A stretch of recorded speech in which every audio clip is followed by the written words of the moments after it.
ईमानदारी से यदि तुम्हारा श्वास के साथ मंत्र नाम जब चल रहा है तो माला मत लीजिए, हमें कोई परेशानी नहीं।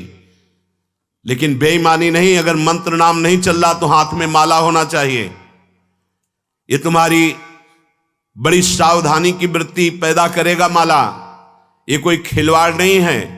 अगर वास्तविक ईमानदारी से आपका निरंतर नाम मंत्र श्वास के द्वारा चल रहा है तो प्रणाम है, हम इस पर जोर नहीं देते। और अगर आपका नहीं चल रहा तो बेईमानी मत कीजिए। माला से बहुत नाम जब बढ़ता है, एक एक श्वास सावधानी पूर्वक चल रहा तो ठीक है, नहीं तो मन है 2-4 नाम चलाएगा, भाग के संसार में भटकेगा और फिर तुम्हारा मन प्रपंच में फंसा देगा। बहुत सावधानी की जरूरत है। एक एक श्वास में जब 20 वर्ष अभ्यास किया गया है तो दिल के धड़कन के साथ वो चलता है। उसे माला की जरूरत नहीं, ना अंगुली से गिनने की जरूरत है, ना सोचने की जरूरत है, ना चिंतन की जरूरत है। जैसे एक विषयी पुरुष का स्वाभाविक विषय चिंतन होता है, ऐसे एक महाभागवत का स्वाभाविक अभ्यास सिद्ध होने पर नाम मंत्र रूप लीला ऐसे चलता रहता है। अभी प्रारंभ की साधना में प्रवेश भी नहीं हुआ, ना हाथ में माला है, ना भगवत चिंतन की वृत्ति है, खाली बैठे हैं तो प्रपंच का चिंतन होगा। कई बार कहा है, नियम रूप में दिया है, पर जब आप स्वीकार नहीं करेंगे तो कैसे चलेगा। आपके हाथ में चाहे आजकल वो नया चला है काउंटर, ऐसे अंगुली में फंसा लिया, कितना बढ़िया है। एक कम से कम मन को अच्छा लग रहा है कि 10,000 नाम हो गए, उसको सुख मिल रहा है। प्रियालाल के 10,000 नाम जप लिए, आज 11,000 जप लिए, आज 20,000 जप लिए। ये बोले इससे अभिमान बढ़ेगा। हम कह रहे हैं ना, ये अभिमान बढ़ना चाहिए और लोभ बढ़ना चाहिए कि आज 10,000 किया, कल 15,000 करेंगे, 20,000 करेंगे, 1,00,000 अब कल, अब 1.5 होने लगा है। बड़े अहोभाग्य। अरे मंगल में प्रभु के नाम का हृदय में संचय करने का भाव आ जाए। अब ऐसे जब स्वाभाविक नाम चल रहा है तो धन्याति धन्य, नहीं चल रहा तो आप अपने साथ बेईमानी मत कीजिए। टरी जाती है आयु रात दिन, ये भगवान भुवन भास्कर उदय होकर आपकी जीवन को नष्ट कर रहे। दिन गया, रात्रि आई, रात्रि गया, अब पता नहीं दिन पूरा हो कि आज का ना हो। सच्ची बात, बड़ा भयावह है ये मृत्यु लोग। ऐसी कल्पनाएं प्लानिंग हो रही कि लगता है अजर अमर हम हैं। आगे से आगे की 7 पीढ़ी सुख भोगते रहे, इतना व्यवस्था कर ले हम। 7 मिनट का भरोसा नहीं कि जिनके लिए हम 7 पीढ़ी की सोच रहे हैं वो 7 मिनट रहेंगे कि नहीं, या जिससे सोच रहे हैं ये रहेगा कि नहीं। बड़ा भयावह विषय। तुम्हें भय नहीं लग रहा? माया की तरफ से निर्भय हो तो महाभय को प्राप्त हो जाओगे। भजन की तरफ वृत्ति जोड़ो, फिर निर्भय हो तो परमानंद को प्राप्त हो जाओगे। टरी जाती है आयु रात दिन, रसना प्रेम सहित कही हरि हरि हरि, राधा कानन शरण मना परी। मन से और तन से यदि वृंदावन का सेवन करने का सौभाग्य मिला है, तन से तो वृंदावन वास हो ही रहा है, पर मन से भी करो। कैसे होगा? तो बोले रसना हरि हरि, जिह्वा हरि हरि नाम, राधा राधा राधा, कृष्ण कृष्ण कृष्ण, ये रटना प्रारंभ करो। ना हाथ में माला है, ना मन में मंत्र चल रहा है, ना नाम चल रहा है, असंतुष्टता होती। किसके साथ तुम धोखा कर रहे हो? अपने साथ कर रहे हो। आज कोई टोकने वाला है, कल कोई टोकने वाला नहीं मिलेगा, कोई रोकने वाला नहीं मिलेगा। रौन देगी माया। विश्वास कीजिए, लाखों सर झुकाएंगे, लेकिन चूक जाओगे तो कोई तुम्हारा मुंह नहीं देखना चाहेगा। ध्यान रखना, ये संसार है। सही मार्ग पे चलोगे, भगवत भजन करोगे, बिस्तरे सब जग विमल कीरति, साधु संगति ना टरे। नहीं तो ठेका नहीं लिया संसार ने तुम्हें सर झुकाने का। अगर आज सर झुका रहा हो, नाम जप और सही ढंग से नहीं चलोगे तो कल तुम्हारा कोई चेहरा नहीं देखना चाहेगा। तुम्हारी छवि उठाकर नाली में फेंक दी जाएगी। ये संसार है होश में। भगवान ने तुम्हें केवल विरक्त मार्ग, भगवत मार्ग दिया है भजन करने के लिए। रात दिन तुम्हारी आयु क्षीण हो रही, कमाई कर लो, जाना है प्रभु के पास। यहां की प्लानिंगें केवल धर्म पूर्ति के लिए सोचो, भगवत प्रसन्नता के लिए सोचो। मान जाओ मेरी बात। नहीं, बहुत बहुत इतिहास साक्षी हैं, बस प्लानिंगें ही चलती रहती। मन की मन में ही रह गई, कुछ कर नहीं पाए, और जो मन में रह गई वो आगे जन्म के विस्तार कर दिया। बड़े महापुरुष कह रहे हैं, टरी जाती है आयु रात दिन। रात दिन चला जा रहा है। काल करे सो आज कर, आज करे सो अब, पल में प्रलय होएगी, बहुरी करोगे कब। भजन के लिए अरे फिर कर लेंगे, और भोगों के लिए, विषय के लिए, प्रपंच के लिए अभी। उल्टा करो, जब भोगों के लिए मन लालायित हो तो आगे के लिए टाल दो, भजन के लिए अभी अभी अभी, इसी समय से। राधा राधा राधा। गही रही मीत रवि सुता को तट, अपनावेगी कुंवरी कृपा करी। श्री हरिवंश प्रसाद स्वामिनी, दय है उर आनंद विपुल भरी। अरे मित्र, तुम परम पावन यमुना के पुलिन पर आ गए हो तो बैठ करके खूब नाम जप करो, नाम कीर्तन करो, प्रभु की लीला गायन करो, तो कुंवरी किशोरी जी ये देख करके तुम्हें अपना लेंगी। जहां स्वामिनी जी ने अपनाया, तुम्हारे हृदय में आनंद स्रोत खुल जाएगा। हरिवंश प्रसाद से स्वामिनी जी तुम्हें अपने चरणारविंद का परम सुख प्रदान करेंगी। स्वामिनी जी के चरणों से प्रेम रस धारा बहती रहती है। आचार्य प्रसाद से, गुरुदेव प्रसाद से स्वामिनी जी कृपा करेंगी, संबंध का निर्वाह करती हैं। वो आपके हृदय में प्रेम जागृत कर देंगी। निर्दूषित करिवास रसिक जन, सदा संगरमी दृढ़ व्रत यह धरी। निर्दूषित, अगर हमारे अंदर रहनी दूषित रही तो धाम में रहते हुए अंतिम समय यहां शरीर छूटे कल्याण हो जाएगा, पर प्रिया प्रीतम के समीप पहुंचना, उनकी नित्य सेवा में पहुंचना, ये दुर्लभ हो जाएगा। कह रहे हैं कि कृपा से तुम्हें लाडली जी ने वृंदावन धाम का अगर वास दिया है तो रसिकों का संग भी दिया, तो निर्दूषित वास करो। निर्दूषित, हमसे कोई अपराध न बन जाए, हमसे कोई दोष न बन जाए। वैसे ये व्यवहार शून्य देश है, ये प्रेम मार्ग के पथिकों का है। यहां केवल प्रिया प्रीतम की प्राप्ति का लक्ष्य लेके आया जाता है। यहां केवल प्रिया प्रीतम की प्राप्ति का ही साधन किया जाता है। यहां केवल प्रिया प्रीतम अपने मानने वालों का ये देश है, अन्य कोई वृत्ति ही नहीं। निर्दूषित करिवास और रसिक जन संग सदा, दो बातें। अगर वृंदावन का वास मिला है तो निर्दूषित वास करो, कोई आपसे अपराध न बने, कोई दोष न बने, और सदैव रसिक जनों के संग में रहो, उनकी आज्ञा में रहो। तो ये दृढ़ व्रत क्या करेगा? प्रिया प्रीतम का संग प्रदान कर देगा। यह है साधन। वृंदावन का आश्रय वास स्वीकार किया, रसिक जनों का संग, तो अभंग प्रेम रंग प्रदान करने वाले प्रिया प्रीतम का संग प्राप्त हो जाएगा। वृंदावन हित रूप चिंतवत, कुंजनी विचरी प्रेम सो उर्भरी। जहां आपके हृदय में एक बार प्रिया प्रीतम प्रकाशित हुए, ये कुंज निकुंजे इसी दृष्टि से आपको दिखाई देने लगेंगी, नवीन नवीन लीला रस में डूबे रहेंगे। पर निर्दूषित कर वास रसिक जन, रसिक जनों का संग, तो फिर दुष्संग का त्याग। दुष्संग ना होने पावे। कल देवर्षि नारद जी के भक्ति सूत्र में दुष्संगः सर्वथैव त्याज्यः, सर्वथैव त्याज्यः।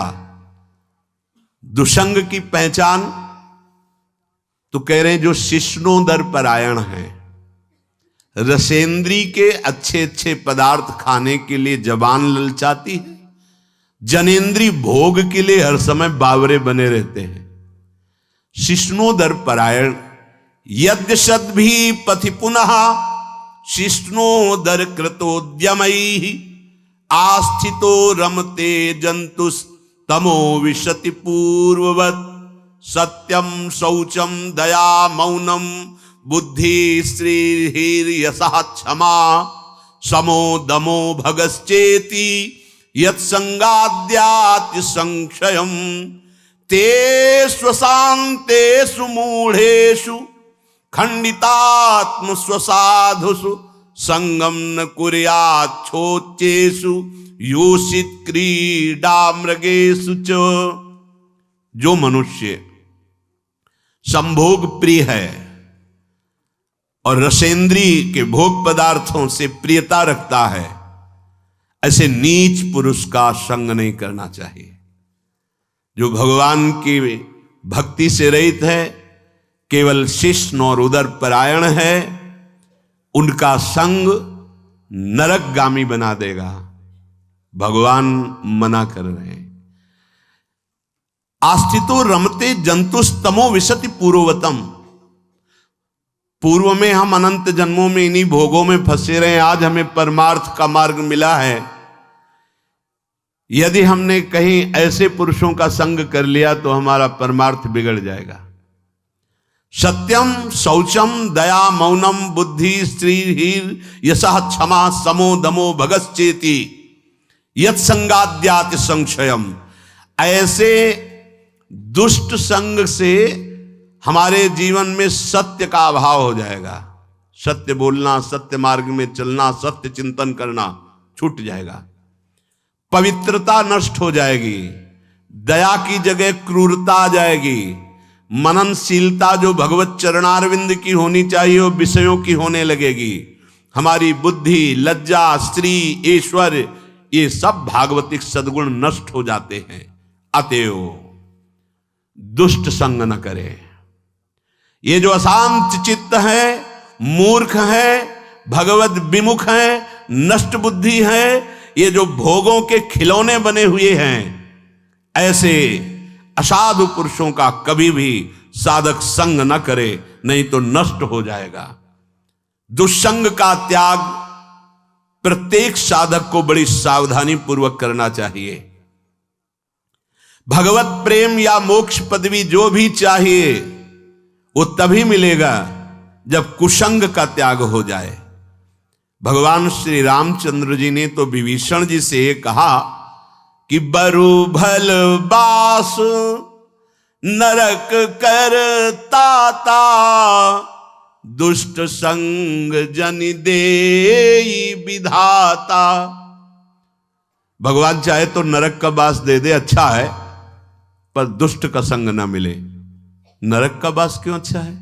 क्योंकि नरक भोगने से पाप नष्ट हो जाएंगे, हृदय पवित्र होगा, पर दुष्ट संग से हृदय में पाप बढ़ जाएंगे और अपवित्रता बढ़ जाएगी।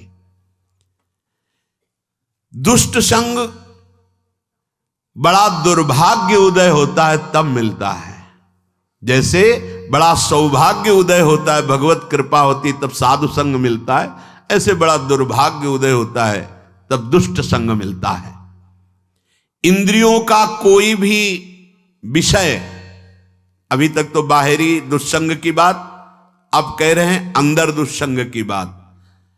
व्यक्ति जनित दुष्संग और वृत्ति जनित दुष्संग। अब अंदर की बात, इंद्रियों का कोई भी विषय जो हमारे मन को प्रियालाल से अलग करके, सतमार्ग से अलग करके भोग लालसा पैदा कर दे, पाप लालसा पैदा कर दे, गंदे विचार बढ़ा दे, हमारे भगवत प्राप्ति से हमारे चित्त को चलायमान कर दे, वो दुष्संग है वृत्ति का। बड़ा सावधानी की जरूरत है। ये भगवत प्राप्ति का मार्ग चलना थोड़ा कठिन है, भगवत प्राप्ति नहीं कठिन है, क्योंकि हमारी वृत्तियां उसी में फंसी रही है। तो ऐसे सत्संग 10 वर्ष सुनो, और हमें लगता है कि अगर सही दुस्संग हो जाए तो 10 दिन में पूरा 10 वर्ष का चैप्टर बदल देगा। तो 10 वर्ष का सत्संग काम उतना नहीं किया, क्योंकि 10,000 जन्मों से हम दुस्संग में ही रहे हैं। तो जहां दुस्संग मिला तो मन राजी हो जाता है, यार बहुत जल चुके, 10 वर्ष हो गए। भगवत प्राप्ति के मार्ग से हमारे चित्त को चलायमान कर देने वाला दुस्संग हमारे पास भेजा जाएगा। बात समझना, माया ऐसे पार्षदों को भेजेगी। बहुत सावधान। अपने जीवन को केवल इसीलिए प्रारंभ हुआ था, प्रियालाल के लिए ही हमारा जीवन। हमें हर्षित नहीं होना किसी भी पद, व्यक्ति, वस्तु, स्थान में। अगर हर्षित हो गए तो मन फिर प्रियालाल में लगना बड़ा कठिन हो जाएगा।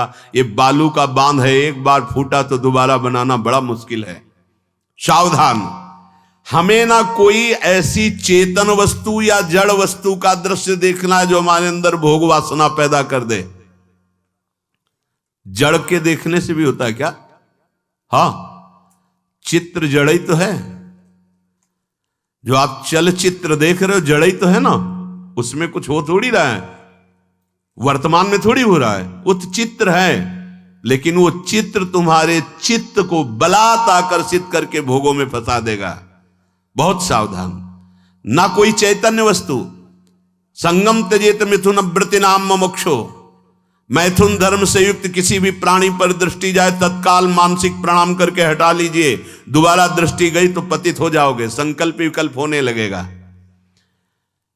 इसीलिए साधक अपनी दृष्टि पर शासन रखता है। ये उचक्का की तरह ऐसे ऐसे चलना साधकों का स्वभाव नहीं होता। बावरों की तरह ऐसे ऐसे देखना, गर्दन इधर, ग्रीवा झुकी हुई है, आगे का मार्ग देख रहे हैं, नाम निरंतर चल रहा है। किसी से बात कर रहे हैं अगर तो भगवत वार्ता कर रहे हैं, चेहरा देखना जरूरी नहीं, चाहे स्त्री हो चाहे पुरुष हो। जब आपको पता है कि हमारे पूज्य जन है तो हम उनका दर्शन करते, नहीं तो चरणों तक सीमित है। ऐसे बात की चल लिया, कोई भी रूप हमारे नेत्रों ने नहीं पकड़ा तो प्रियालाल के रूप में तन्मयता बढ़ेगी। बड़ी सावधानी से। एक नैमिषारण्य के संत भगवान थे, वो कभी नहीं देखते थे किसी की तरफ, बस ऐसे जैसे पूज्य श्री हरि बाबा ऐसी ही दृष्टि रहती। अगर वो बात करते तो उड़िया बाबा की तरफ देखकर बात करते थे, अन्यथा ऐसे रहते थे। कुछ तो महापुरुषों का हम अनुकरण करें। ऐसे जिधर मन आया जो मन आया देख रहे हैं। जैसे आप समझते हो कि सामने से नहीं देखेंगे, पीछे से देख ले। बात तो अपनी चित्तवृत्ति की है। अगर हमारी चित्तवृत्ति दूषित हो रही तो सामने और पीछे से क्या है, झरोखे से क्या है? हमें अपनी चित्तवृत्ति दूषित होने से बचाना है। हम ना कोई ऐसी चर्चा सुने, ना कोई ऐसी चर्चा करें, ना ऐसे स्थान में जाएं, ना ऐसी पुस्तक पढ़ें, ना ऐसा दृश्य देखे, ना ऐसा चित्र देखे, ना ऐसी वस्तु खाए, ना ऐसी कोई सूंघने की वस्तु ले जिससे हमारे अंदर प्रमाद स्थिति आ जाए और इंद्रियां विषयों की तरफ प्रबल हो जाएं। ये सब दुस्संग माना जाएगा। आप कहां बैठे हैं, कहां रह रहे हैं, किस जगह खड़े हैं, आपको स्थान देख करके ही बर्ताव में उतरना है। जैसे मदिरालय है, आप वहां खड़े होंगे तो तमोगुण अपने आप बढ़ने लगेगा, आसुरी प्रवृत्ति बढ़ने लगेगी। ऐसे ऐसे जिस स्थान पर खड़े होने से, देखने से, बात करने से हमारी वृत्ति बिगड़ रही, उस स्थान का तत्काल त्याग कर देना चाहिए, वहां से हट जाना चाहिए। जैसे सत्संग, यमुना जी का एकांतिक पावन तट, किसी लता के नीचे, किसी संत भगवान के सानिध्य में, अब हमारा ये स्थान भजन वृत्ति बढ़ाएगा। उस व्यक्ति का घर जिसके पास जाने से वासनाएं बढ़ रही, उस स्थान में जहां दृश्य देखने से हमारे अंदर गंदी बातें आ रही। पहला है स्थान, दूसरा है अन्न। बहुत बड़ा प्रभाव अन्न का होता है। अगर अधर्म के द्वारा कमाया हुआ अन्न है तो बुद्धि अधर्म में ही लगेगी।